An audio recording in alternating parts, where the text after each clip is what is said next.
नमस्कार मंडळी, सर्वत्र मान्सूनला सुरुवात झाली आणि आपल्या कोल्हापूर जिल्ह्यातील हातकणंगले तालुक्यामधील अनेक सुंदर ठिकाणे हिरवीमय झाली आहेत। अशाच एका सुंदर ठिकाणाला भेट देण्यासाठी आम्ही गेलो हातकणंगलेपासून 7 किलोमीटर अंतरावर असलेल्या श्री क्षेत्र धुळोबा येथे।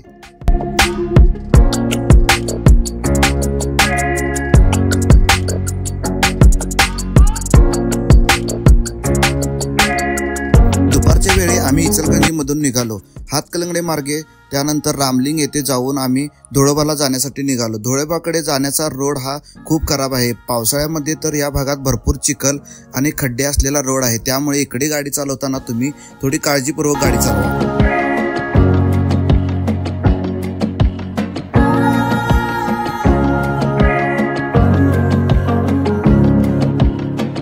हे धुळोबाचे मंदिर येथे असलेल्या सुंदर अशा डोंगर रांगेच्या गर्द झाडीत आहे। डोंगराच्या पायथ्याशी असलेले हे धुळोबाचे मंदिर पूर्वेला तोंड करून असून मंदिराच्या आजूबाजूला घनदाट अशी झाडी देखील आहे।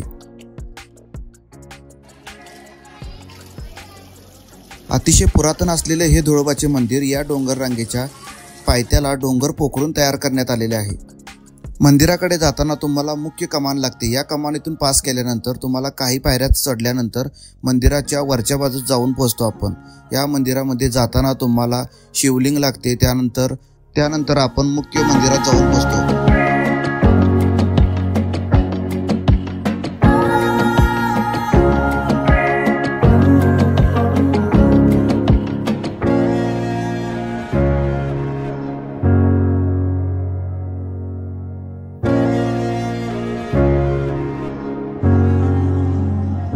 आतमध्ये अशी दगडामध्ये कोरलेली श्री धुळोबाची सुंदर अशी मूर्ती आहे।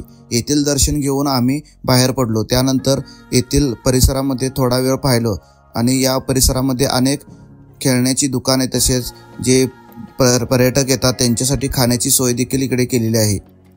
दर चैत्र महिन्यामध्ये इकडे मोठी जत्रा भरते।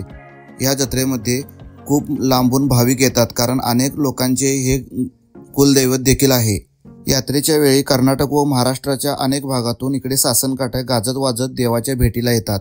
त्यावेळी मोठी जत्रा भरते। रात्री 12 वाजता देवाची पालखी देखील निघते। त्यावेळी भरपूर प्रमाणात गुलालाची इकडे उधळण केली जाते।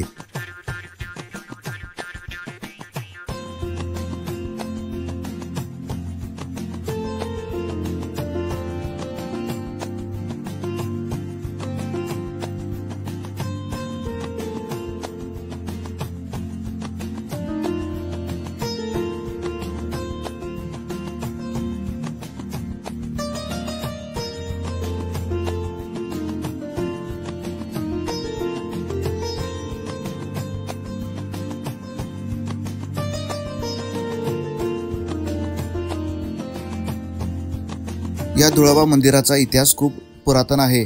तसेच इकडे या धुळोबा मंदिरापासून जवळच श्री रामलिंग देवस्थान देखील असून वरच्या बाजूला तुम्हाला तसेच धुळोबापासून कुंतगिरी मठ तसेच बाहुबली यासारखी देवस्थाने देखील जवळच आहेत। अशा या सुंदर ठिकाणाला भेट देण्याचा बेस्ट टाइम म्हणजे पावसाळ्यात किंवा पावसाळ्यानंतरचे 2 महिने, कारण इकडे निसर्गाचे वेगळेच रूप धारण केलेले असते। तर अशा या सुंदर ठिकाणाला भेट देण्याचा आजच प्लॅन करा आणि श्री क्षेत्र धुळोबा येथे दर्शनासाठी अवश्य भेट द्या आणि माझ्या या यूट्यूब चॅनलला नक्की सबस्क्राईब करा, कारण इकडे तुम्हाला नवनवीन ठिकाणाबद्दल माहिती जाणून घ्यायला मिळेल। तसेच नवीन प्लेसेसबद्दलचे डिटेल ब्लॉग देखील इकडे पाहायला भेटतील। तर व्हिडिओ कसा वाटला लाईक करा, कमेंट करा आणि हा व्हिडिओ तुमच्या मित्रांमध्ये तुमच्या पाहुण्यामध्ये शेअर करा, जेणेकरून त्यांना पण अशा नवनवीन ठिकाणाबद्दल माहिती मिळेल आणि ते पण असे फॅमिली ट्रिप किंवा मित्रांबरोबर ट्रिप अरेंज करतील। धन्यवाद।